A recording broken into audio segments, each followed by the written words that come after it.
Hello বন্ধুরা, সবাই ভালো আছেন তো? আশা করি সবাই খুব ভালোই আছেন। আজ আবারও আপনাদের সাথে আছি আমি অঞ্জন। আজকে আপনাদেরকে দেখাবো কিভাবে বাইকের ইঞ্জিন অয়েল চেঞ্জ করতে হয়। তো চলুন কথা না বাড়িয়ে শুরু করা যাক কীভাবে চেঞ্জ করতে হয়। এটি চেঞ্জ করার জন্য আপনাকে নিতে হবে একটি ভালো টুল বক্স, একটি রেঞ্চ, একটি কাপ, আর আপনি যে অয়েলটি ইউজ করবেন সেটি। আমি এখানে সুপার বি ইউজ করেছি।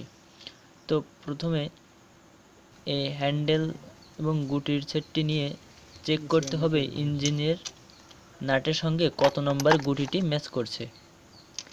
তো এটা একটু চেক করে নিই। আমার এখানে 17 নম্বর গুটিটি ম্যাচ করেছে। তো আমি প্রথমে এটিকে সেট করতে হবে হ্যান্ডেলের সঙ্গে। এখন এই নাটটিকে খুলতে হবে। এটি একটু দেখে নিই কোন নাটটি খুলতে হবে। এটি একদম ইঞ্জিনের নিচে থাকে। তো দেখতে পাচ্ছেন এটিকে হালকা করে ঢিলা করে নিতে হবে। প্রথমত এটি সম্পূর্ণ খোলা যাবে না, কারণ উপরের যে নাটটি রয়েছে এই নাটটিকেও খুলতে হবে। তো এবার উপরের নাটটিকে খুলে নিই।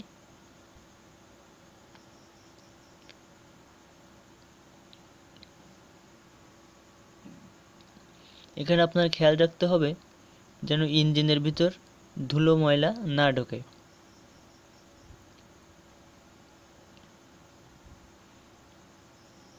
প্রথমে উপরের নাটটিকে খুলে এরপর নিচের ইঞ্জিনের নাটটিকে খুলতে হবে।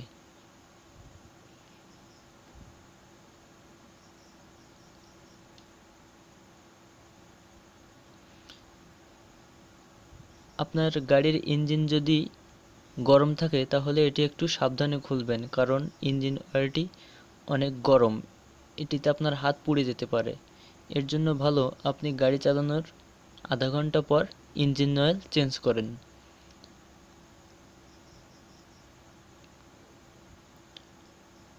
এই অয়েলটিকে আমি একটি গামলার ভিতর রাখছি।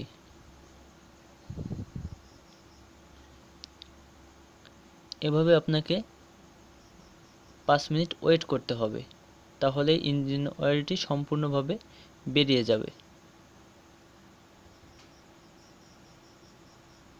এখন দেখতে পাচ্ছেন আমার ইঞ্জিন অয়েল আর পড়ছে না। এখন এটি সম্পূর্ণভাবে বেরিয়ে গেছে। এখন নিচের এই নাটটিকে ভালোভাবে লাগিয়ে নিতে হবে। খেয়াল রাখবেন নিচের নাটটি যেন লাগাতে ভুল না হয়, কারণ এটি না লাগালে আপনি অয়েল ঢাললেই পড়ে যাবে। তো প্রথমত নিচের নাটটিকে ভালোভাবে লাগিয়ে নিতে হবে।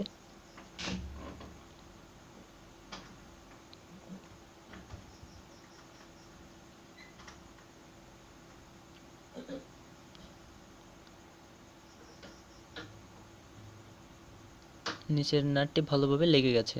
এখন অয়েলটি কাপের মাধ্যমে ঢালতে হবে।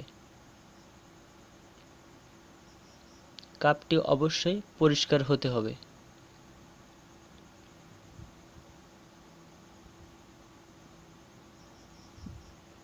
সুপার বি অয়েলটি ইঞ্জিনের জন্য খুবই ভালো। এটিতে ইঞ্জিন অনেক ভালো থাকে। তো চলুন দেখতে থাকি। এখন এটিকে ধীরে ধীরে কাপের ভিতর ঢালতে হবে।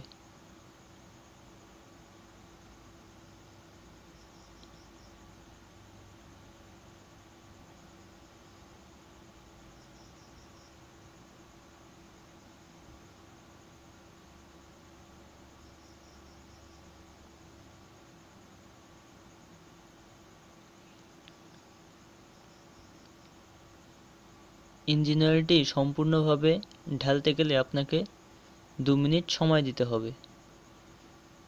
তো দেখতে পাচ্ছেন আমি এটিকে সম্পূর্ণভাবে ঢাললাম। এখন এইভাবে ঠিক 2 মিনিট রেখে দিতে হবে।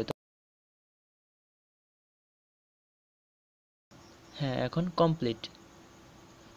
এখন উপরের নাটটিকে আবার ভালোভাবে আটকে নিতে হবে। তো দেখতে পাচ্ছেন কত সহজেই ইঞ্জিন অয়েল চেঞ্জ করে ফেললাম। এখন এই পুরাতন অয়েলটিকে আমি এই পাত্রের ভিতর ঢেলে রাখবো। তো বন্ধুরা, ভিডিওটি ভালো লাগলে অবশ্যই লাইক আর আপনার মতামত জানাতে কমেন্ট বক্সে অবশ্যই কমেন্ট করবেন, আর বন্ধুদেরকে জানাতে অবশ্যই ভিডিওটি শেয়ার করবেন। তো ভিডিওটি সম্পূর্ণ দেখার জন্য আপনাদেরকে অনেক অনেক ধন্যবাদ। সবাই ভালো থাকবেন, সুস্থ থাকবেন। আবার দেখা হবে পরবর্তী ভিডিওয়।